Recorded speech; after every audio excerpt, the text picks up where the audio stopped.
ஆள் அரவம் இல்லாத இந்த பாலைவனத்துக்குள்ள அங்கங்கே தெரிகிற இந்த சின்ன கட்டடம் என்ன அப்படின்னு குவைத்தோட ஹைவேல போகிறப்ப டக்குன்னு தோணுச்சு.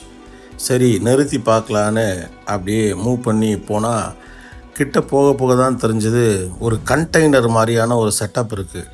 அது என்ன அப்படின்னா, இந்த பாலைவனத்தில் தங்கி ஆடு மேய்ப்பாங்க அப்படின்னு சொல்லுவாங்கள்ல, அவருடைய தங்குமிடம். நடு பாலைவனத்துக்குள்ளே ஒரு ஆள் தனியாக இங்கே இருக்கிறாரு. இவ்வளோ ஆடுகள் இங்கே இருக்குது. இந்த பக்கம் பார்த்திங்கன்னா எக்கச்சக்கமான கார்கள்லாம் ஒரு பக்கம் போயிட்டுருக்கு. அது ஒரு வாழ்க்கை.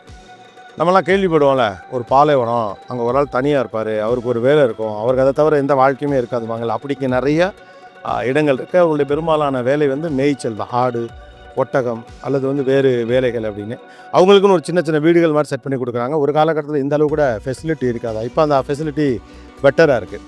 ஒரு சின்னதாக ஒரு ஏர் கூலரோட அப்படியே தண்ணி டேங்க்லாம் இருக்குது. அதுலேருந்து தண்ணி எடுத்துக்கிறாங்க. இங்கிருந்து நகரம் கிட்டத்தட்ட 1 மணி நேரத்திற்கு மேலே போகும்.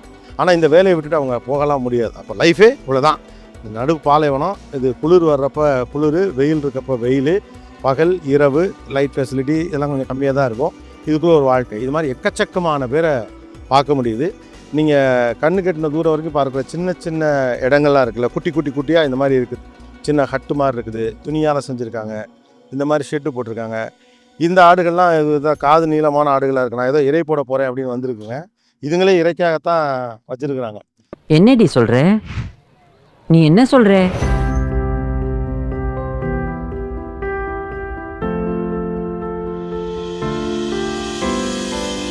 பட்டியில் அடைக்கப்பட்டிருக்கக்கூடிய இந்த ஆடுகளை பாதுகாத்து அதுக்கு தீனி போட்டு மேய்ச்சலுக்கு அனுப்பி அப்புறம் கூட்டிகிட்டு வந்து மார்க்கெட்டில் விட்டு அதை விலைக்கு விற்கிறது தான் இங்கே இருக்கிறவருடைய வேலை.